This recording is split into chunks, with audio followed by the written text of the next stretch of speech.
नमस्कार दोस्तों, मैं अनिल कुमार शर्मा आपका स्वागत करता हूं Anil Sharma GB YouTube channel पर। अगर आप मेरे इस चैनल अनिल शर्मा जीबी पर पहली बार विजिट कर रहे हो तो आपसे आग्रह है कि आप मेरे इस चैनल अनिल शर्मा जीबी को सब्सक्राइब कर लें, ताकि मेरे द्वारा जो भी वीडियो बनाई जाए उसका नोटिफिकेशन आपके पास सबसे पहले पहुँचे और आप मेरे वीडियो को देख सकें। तो दोस्तों, समय ज़ाया न करते हुए आइए वीडियो शुरू करते हैं। तो सबसे पहले मैं अपने उन दर्शकों का ताहे दिल से आभार व्यक्त करता हूं जिन्होंने यह सुझाव दिया है कि आप वीडियो लंबा ना करें, कम समय में अधिक से अधिक बात रखने की कोशिश करें।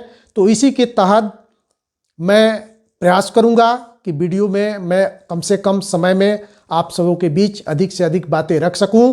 तो पुनः ऐसे हमारे सभी दर्शक जो कि हमारा मार्गदर्शन करते हैं और उनका मार्गदर्शन हमारे लिए आगे बढ़ने का एक जरिया होता है। तो आप सभी से निवेदन है कि आप कमेंट बॉक्स में ये ज़रूर बताएं कि हमारे इस चैनल पर और अधिक निखरता लाने के लिए मुझे क्या करना चाहिए। आपका सुझाव आमंत्रित है, लेकिन एक विनम्र आग्रह है कि बहुत से ऐसे हमारे दर्शक, शायद मैं उनको शिक्षक नहीं कहूँगा, वे किसी अन्य व्यक्ति होते हैं, उनके यूट्यूबर ध्यान नहीं देता है। सामने क्या लाने जा रहा हूँ एक बार मैं आपको बता देना चाहता हूँ। आप सभी जानते हैं कि नियोजित शिक्षकों के लिए सक्षमता परीक्षा कौन सी एजेंसी लेगी, इसकी अधिसूचना जारी हो चुकी है। आप इस वीडियो में इस पर भी महत्वपूर्ण जानकारी प्राप्त करेंगे। दूसरी तरफ ठंड को लेकर के विद्यालय 20 तारीख तक, कहीं कहीं 18 तारीख तक स्थगित किया गया है, इस पर भी हम चर्चा करेंगे। और सक्षमता परीक्षा पास करने के बाद नियोजित शिक्षक कनीय होंगे या वरीय होंगे, सक्षमता परीक्षा का सिलेबस क्या होगा, इन सारे मुद्दों पर हम चाहेंगे कि कम समय में आपको जानकारी दे दें, ताकि आपके मन में किसी प्रकार की दुविधा न रहे। तो आइए हम शुरू करते हैं कि नियोजित शिक्षकों के लिए सक्षमता परीक्षा कितना लाभदायक है, कितना नुकसानदेह है, क्या नियोजित शिक्षक सक्षमता परीक्षा के माध्यम से उनको किसी जाल में फंसाया जा रहा है। इस तरह के सभी प्रश्नों का जवाब आपको इस वीडियो में मिलने जा रहा है।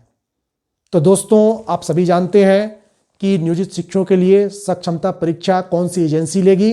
इसकी सूचना आपको प्राप्त हो चुकी है। 2 दिन पहले शिक्षा विभाग द्वारा इसकी सूचना इसकी अधिसूचना जारी कर दी गई है। अब स्पष्ट हो चुका है कि नियोजित शिक्षकों की सक्षमता परीक्षा बिहार विद्यालय परीक्षा समिति लेगी। तो इसके माध्यम से आप समझ सकते हैं कि आपको जो परीक्षा का सिलेबस होगा वह वही होगा जो बिहार विद्यालय परीक्षा समिति का सिलेबस है, यानी बिहार बोर्ड का ही प्रश्न आपके सामने आने वाले हैं। अब रही बात कि 1 to 5 में कुछ सामान्य शिक्षक तो कुछ उर्दू शिक्षक, उनके लिए अलग अलग तरह के प्रश्न पत्र तैयार किए जाएंगे। ठीक दूसरी तरफ जो 6 to 8 के शिक्षक हैं, उसमें बहुत सारे शिक्षक विषय पर बहाल हुए हैं। तो वहाँ भी जो शिक्षक जिस विषय से बहाल किए गए हैं उनके लिए अलग से प्रश्न पत्र तैयार किया जाएगा। लेकिन आपका बेस 1 to 8 तक का सिलेबस ही रहेगा। अगर कोई भी नियोजित शिक्षक इन सारे सिलेबसों को ध्यान से एक बार देख लेता है तो निश्चित रूप से आप प्राप्त करेंगे और आपका वरीयता ऊपर होगा, आपका वांछित जिला आपको प्राप्त होगा।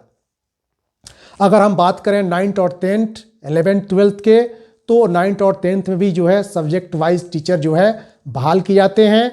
और इसमें लगभग सब्जेक्टों की संख्या अगर हम देखें तो ये 30 से ऊपर ही होता है। तो वहाँ पर भी बिहार विद्यालय परीक्षा समिति को अलग अलग विषय से सब्जेक्ट के लिए प्रश्न पत्र तैयार करना पड़ेगा। तो इन सब कार्यों को करने के लिए बिहार विद्यालय परीक्षा समिति को लगभग मानकर चलिए कि 1 से 1.5 महीने का समय लगने जा रहा है। इस प्रकार हम ये कह सकते हैं कि अगर हमारी सक्षमता परीक्षा होती भी है तो मार्च से पहले ये परीक्षा नहीं होगी। दूसरी तरफ हमारे बहुत सारे ऐसे नियोजित शिक्षकों के मन में ये प्रश्न आ रहा है या मुझसे पूछा जा रहा है कि क्या आचार संहिता का असर सक्षमता परीक्षा पर पड़ेगा। तो मैं आपको बता दूं कि जो सक्षमता परीक्षा है यह कोई नई परीक्षा नहीं है, कोई नई बहाली इस परीक्षा के माध्यम से नहीं ली जा रही है।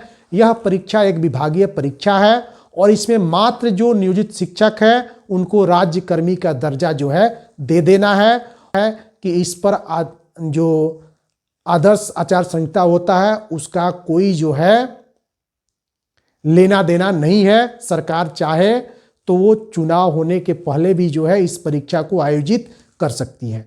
तो अब आप इस बात से जो है बिल्कुल अवगत हो चुके होंगे कि प्रश्न का स्तर क्या होगा, सिलेबस क्या होगा और किस तरह से आपको तैयारी करनी है। अब आते हैं हम कि अगर सक्षमता परीक्षा अगर देर से होती है तो नियोजित शिक्षकों को क्या नुकसान होगा, अगर बहुत जल्द हो जाती है तो फिर क्या लाभ हो सकता है और क्या नुकसान हो सकता है। तो सबसे पहले हमें ये देख लेना है कि अगर नियोजित शिक्षकों की सक्षमता परीक्षा होती है तो उनको नुकसान क्या होगा। तो सबसे बड़ा उनको नुकसान यह होने जा रहा है कि आप विशिष्ट नियमावली में देख चुके हैं कि आपको सिर्फ वेतन संरक्षण का लाभ जो है प्राप्त हो रहा है, सेवा निरंतरता की बात उसमें कहीं नहीं की गई है। तो अगर आप सक्षमता परीक्षा के बाद विशेष शिक्षक बनते हैं तो आपके मूल वेतन में, मैंने एक पहले वीडियो बनाया था, आपके मूल वेतन में 300 से लेकर के 320 रुपये तक की बढ़ोतरी होगी, लेकिन आपको इसके लिए कुर्बानी भी देनी पड़ेगी। आप अपने गृह जिला को छोड़ करके बिहार में किसी भी जिले में जा सकते हैं। अब प्रश्न ये उठता है कि एक माँ बाप अपने बच्चों से जो है क्या आशाएं रखती हैं। तो एक माँ बाप जो है अपने बच्चों से यही आशा रखते हैं कि बुढ़ापे के समय में हमारा बच्चा जो है हमारे साथ रहे और हमारे जो है हर सुख दुख में हमारा साथ दे। तो नियोजित शिक्षक आज उस स्थिति में जो है पहुंच चुके हैं, आज अपने आप को बिल्कुल ठगा सा महसूस कर रहे हैं, क्योंकि इस समय जब माँ बाप को अपने बच्चों की सख्त ज़रूरत है, उस स्थिति में आज जो है स्थानांतरण के तहत उनको अपने बूढ़े माँ बाप से, अपने छोटे छोटे बच्चों से या बसी बसाई जो है गृहस्थी है उससे उनको दूर भेजने का जो है काम हो रहा है। तो इस पर हमारे जो भी संघ के नेता हैं वो सरकार द्वारा जो है सहानुभूति पूर्वक बात करें। अगर नियोजित शिक्षक भी फ्रेशर होते तो उनके सामने किसी तरह की समस्या नहीं होती, क्योंकि अगर वो कहीं भी जाते तो उनको नए रूप से ये सारी सुविधाएं जो है करनी पड़ती। लेकिन जो नियोजित शिक्षक हैं 20 साल 18 साल, यूँ कहे कि 10 साल 5 साल, सब लोग जो है कहीं ना कहीं इतनी दिन से अपनी सेवा दे रहे हैं। तो यहाँ पर सबसे ज़्यादा नुकसान जो है नियोजित शिक्षकों को ये होने जा रहा है और वेतन के नाम पर उनके वेतन में जो है ज़्यादा बढ़ोतरी नहीं होने जा रही है।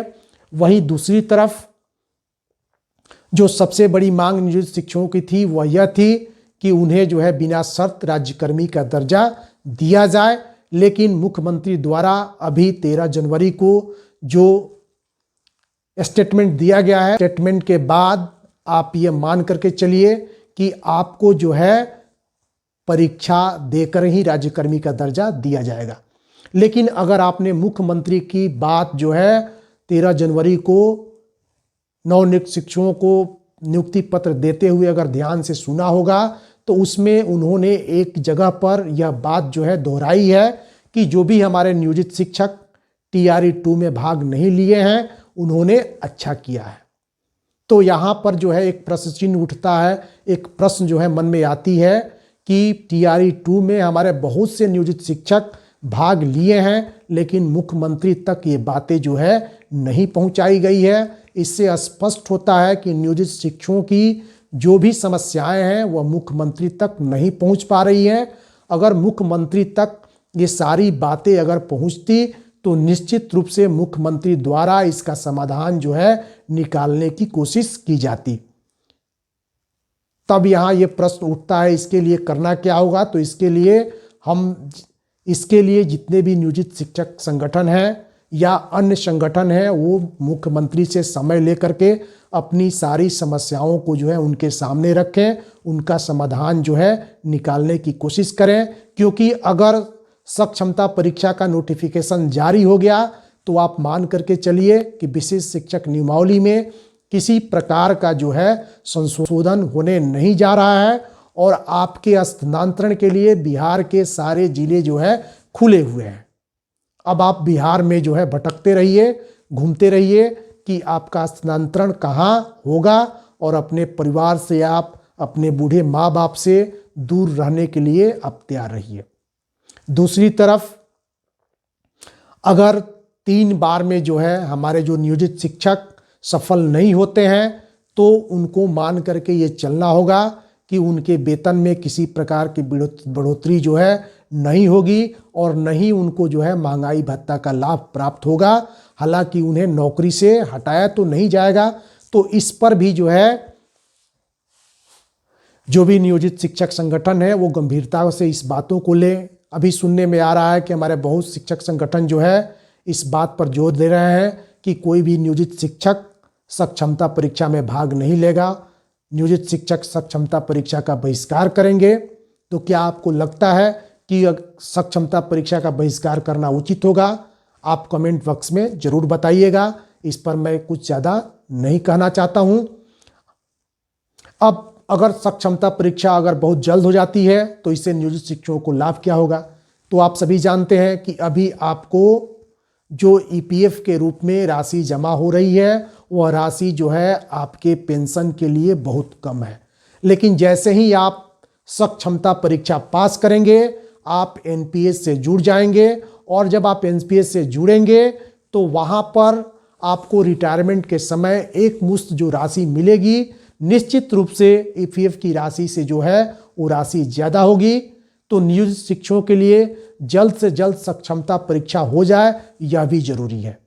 लेकिन सबसे जो जरूरी बात है वह यह है कि सक्षमता परीक्षा में जो भी खामियां हैं उस पर जो है तुरंत जो है उसका तुरंत जो है समाधान होना चाहिए। नहीं तो अगर इन सबों का समाधान नहीं होता है तो सक्षमता परीक्षा किसी भी दृष्टिकोण से हमारे नियोजित शिक्षकों के लिए लाभप्रद होने नहीं जा रहा है। हमें इस बात को ध्यान में रखना पड़ेगा। तो दोस्तों, आशा करता हूं कि आप सभी को ये वीडियो पसंद आई होगी। अगर आपको ये वीडियो पसंद आई हो तो निश्चित रूप से आप इस वीडियो पर अधिक से अधिक लाइक करें, कमेंट करें और शेयर करें किसी अगले वीडियो में। तब तक के लिए नमस्कार।